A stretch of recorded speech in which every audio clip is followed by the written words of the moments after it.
Jangan cari cara untuk cepat kaya, tapi cari cara agar bisa kaya dalam waktu yang lama.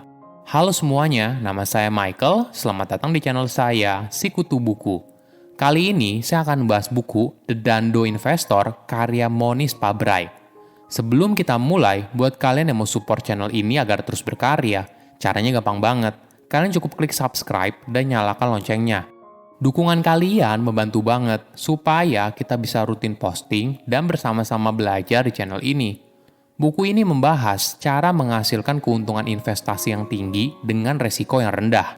Ini merupakan pola pikir yang tidak biasa.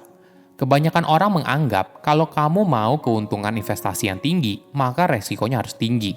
High risk, high return. Namun belajar dari imigran keluarga India berbisnis saat pertama kali menginjakan kakinya di Amerika Serikat, kita juga bisa menerapkan prinsip yang sama dalam berinvestasi. Pelajaran berharga yang selalu ditekankan oleh penulis adalah konsep probabilitas seperti ini.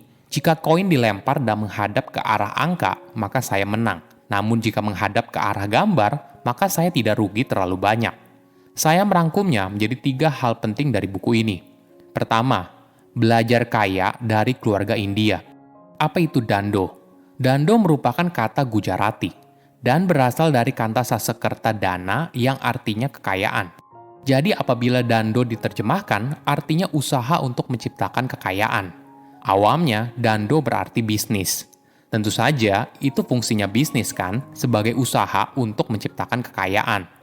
Ada sebuah kisah yang menarik.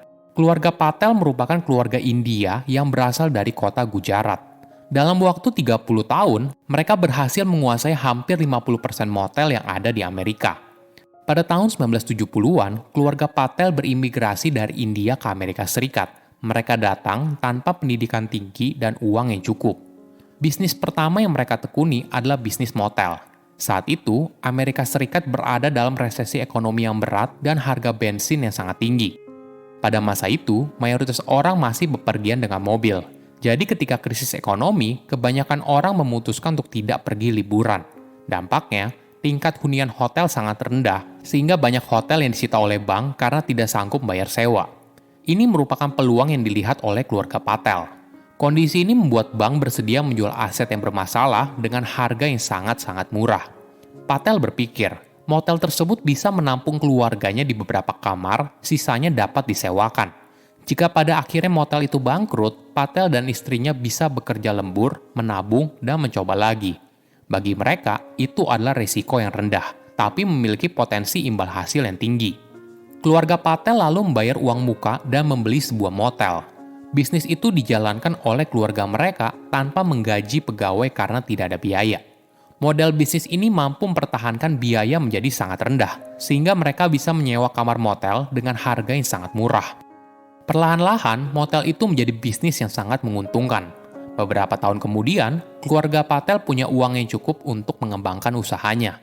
Mereka lalu membeli motel lain dan meminta anggota keluarga lain yang baru mendarat ke Amerika Serikat untuk menjalankan bisnisnya. Proses ini diulang terus-menerus hingga akhirnya keluarga Patel memiliki hampir 50% motel yang ada di Amerika Serikat. Bahkan sampai ada lelucon kalau bisnis itu merupakan Patel Motel Kartel. Kedua, pelajaran investasi yang berharga.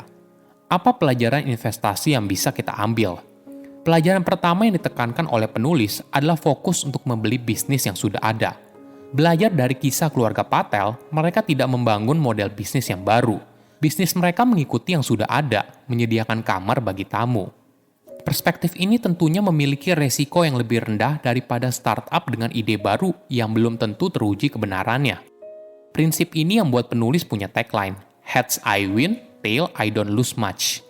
Kembali ke kisah keluarga Patel, jika bisnis mereka bangkrut, toh setidaknya mereka memulainya dengan harga yang sangat murah dan mereka mendapatkan tempat tinggal selama menjalankan bisnis. Penulis memilih untuk berinvestasi saham daripada produk investasi yang lain. Menurut penulis, jika dilihat dalam periode 100 tahun, saham merupakan produk investasi dengan kinerja yang lebih baik daripada produk investasi yang lain. Bukan hanya itu, saham merupakan cara termudah untuk memiliki sebuah bisnis.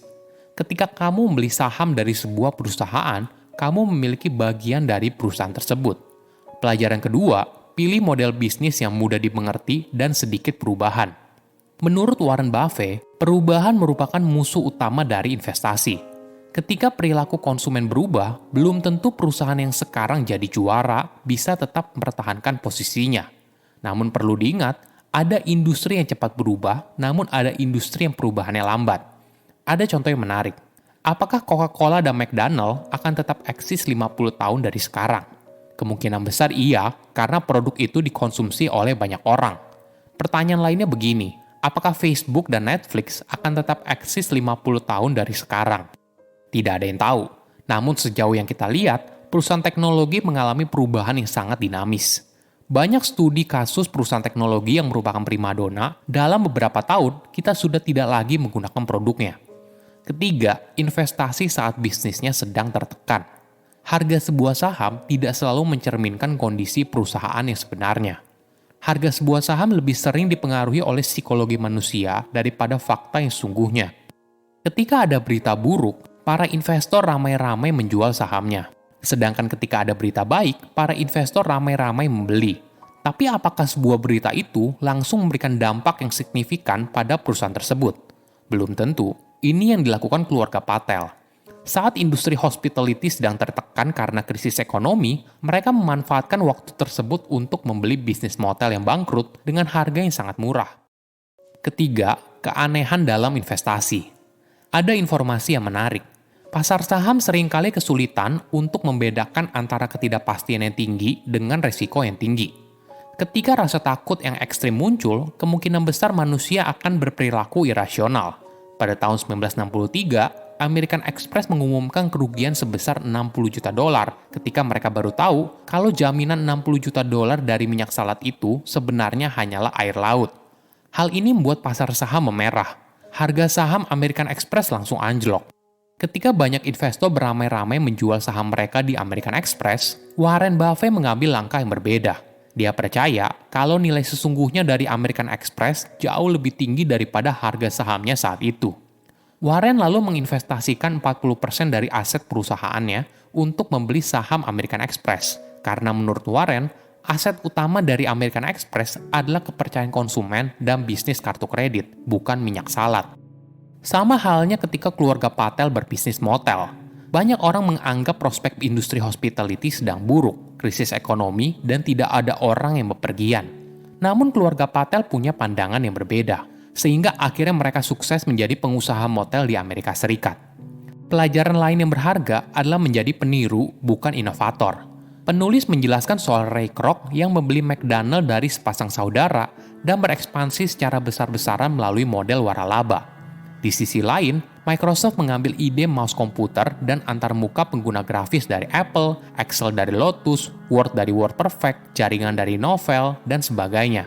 Dalam setiap kasus, pengusaha cerdas mengambil ide yang terbukti sukses, memperbaikinya, dan meningkatkan skalanya secara besar-besaran. Investasi itu bicara soal probabilitas. Ketika saya benar, maka saya untung. Ketika saya kalah, setidaknya saya tidak banyak merugi. Silakan komen di kolom komentar pelajaran apa yang kalian dapat ketika baca buku ini. Selain itu, komen juga mau buku apa lagi yang saya review di video berikutnya.